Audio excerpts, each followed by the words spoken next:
सुनो द्रौपदी, शस्त्र उठा लो, अब गोविंद नहीं आएंगे। जी हाँ दोस्तों, भारत में नारियों को अब कुछ इसी तरह का बनने की आवश्यकता है। दोस्तों, जिस तरह से भारत में लगातार आपको केसेस देखने को मिल रहे हैं, जिस तरह से दोस्तों उत्तर प्रदेश में आपको केस देखने को मिला है, इसके बाद भी दोस्तों सरकार कोई भी स्ट्रिक्ट एक्शन लेने के लिए तैयार नहीं है। जिस तरह से दोस्तों दिल्ली में निर्भया के साथ 2012 में जो केसेस हुआ था, इसके बाद दोस्तों दोषियों को फांसी देने में 2012 से 2020 यानी कि 8 साल का समय लग गया। दोस्तों, सरकार कोई स्ट्रिक्ट एक्शन लेने के लिए तैयार नहीं है, तो अब यह समय है कि नारी जो है अपनी रक्षा खुद करे।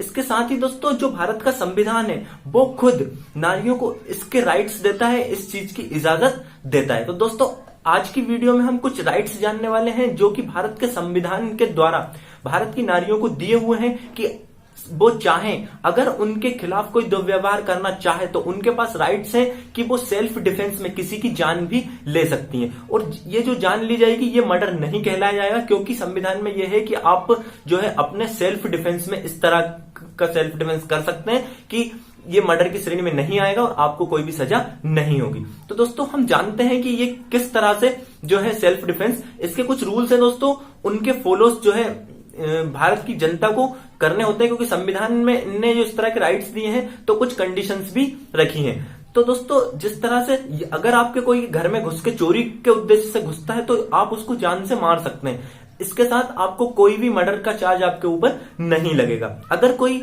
चोरी के पर्पज से घुसता है, यदि आप कोई आपके घर को आग लगा देता है तो आप सेल्फ डिफेंस में, याद रखिए दोस्तों, सेल्फ डिफेंस में अगर उसे मारते हैं तो आप पर कोई भी मर्डर का चार्ज नहीं लगेगा।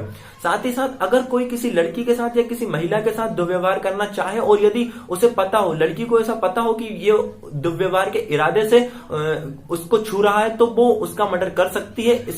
इसमें कोई भी मर्डर का केस नहीं लगेगा। साथ ही साथ दोस्तों अगर कोई एसिड अटैक, यदि कोई किसी लड़की पर या किसी पर भी एसिड अटैक करना चाहे और यदि उसे पता हो कि आपके ऊपर एसिड अटैक होने वाला है, तो सेल्फ डिफेंस में आप उन्हें मार सकते हैं, आप पर कोई भी मर्डर का केस नहीं लगेगा। दोस्तों ये भारत के संविधान के 96 से 106 में वर्णित थे।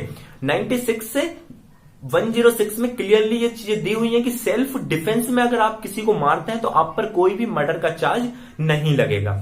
लेकिन दोस्तों यहां कुछ कंडीशंस भी कि आपको किसी को सिर्फ सेल्फ डिफेंस में मारना है। जिस तरह से दोस्तों सेल्फ डिफेंस का मतलब यहां है कि यदि कोई आपके घर में चोरी करने के इरादे से घुसता है तो आप उसे गोली नहीं मार सकते, क्योंकि दोस्तों आपका जो पर्पस है अपनी खुद का बचाव करना है, ना कि उसे मारना। तो आपको सेल्फ डिफेंस में के अकॉर्डिंग उसे मारना है। जिस तरह से अगर दोषी के पास दोस्तों चाकू है या फिर उसके पास कोई लकड़ी है तो आप जो है उसे गोली नहीं मार सकते, आपको अपना सेल्फ डिफेंस लकड़ी से ही करना पड़ेगा। यदि दोषी निहत्था है तो आप उसे लकड़ी से भी नहीं मार सकते, यानी कि जिस तरह के हथियार दोषी यूज कर रहा है आप उससे बड़े हथियारों से उसे नहीं मार सकते।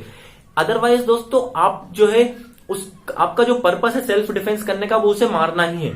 आपका जो पर्पस होना चाहिए वो सेल्फ डिफेंस होना चाहिए। तो आप यदि उससे छोटे हथियारों से उसे मारते हैं, यदि दोषी के पास बंदूक है तो आप डेफिनेटली बंदूक का यूज भी कर सकते हैं, क्योंकि यदि आपने उसे गोली नहीं मारी तो दोषी आपको गोली मार देगा।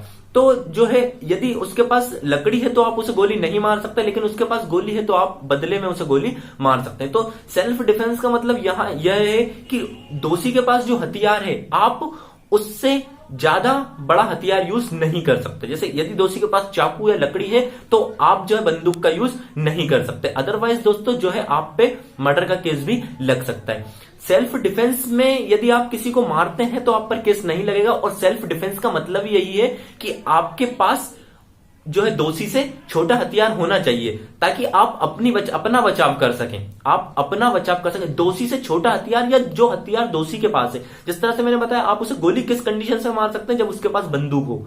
तो दोस्तों आप या तो दोषी के पास जो हथियार है उस हथियार से भी उसे मार सकते हैं। तो आपका जो पर्पस होना चाहिए वो सेल्फ डिफेंस करना होना चाहिए, ना कि दोषी को मारना। और अगर सेल्फ डिफेंस में अगर आप किसी को मार भी देते हैं तो वो जो है दोष नहीं होगा, वो मर्डर की श्रेणी में नहीं आएगा और आप पर कोई भी केस नहीं लगेगा। तो दोस्तों आज जो जरूरत है भारत में सेल्फ डिफेंस की जरूरत है। जिस तरह से दोस्तों लगातार हमें केसेस देखने को मिल रहे हैं, तो आज नारी को खुद अपनी सुरक्षा करने की आवश्यकता है। और दोस्तों भारत में जो संविधान में कुछ नियम है उनको फॉलो करके भी आप अपना बचाव कर सकते हैं। जैसे कि संविधान में 96 से 106 तक सेल्फ डिफेंस के बारे में बताया गया है कि आप किस तरह से अपना सेल्फ डिफेंस कर सकते हैं। और सेल्फ डिफेंस में अगर आप किसी को मार भी देते हैं तो आप पर कोई भी केस नहीं लगेगा। तो जो आर्टिकल 96 से 106 है, इसके बारे में आपको डिटेल में जानकारी होनी चाहिए कि आप किस तरह से अपना सेल्फ डिफेंस कर सकते हैं। दोस्तों 96 से 106 को आप डिटेल में जान लीजिए। अगर आपके पास कोई सोर्सेस नहीं है तो आप दोस्तों नीचे कमेंट कर सकते हैं, हम आपके लिए इसके लिए भी एक वीडियो बना देंगे। और अगर अभी तक आपने इस चैनल को सब्सक्राइब नहीं किया है तो सब्सक्राइब करके इस चैनल से जुड़ जाइए, क्योंकि इसी तरह की बेहतरीन न्यूज आपको इस चैनल के माध्यम से दी जाती है।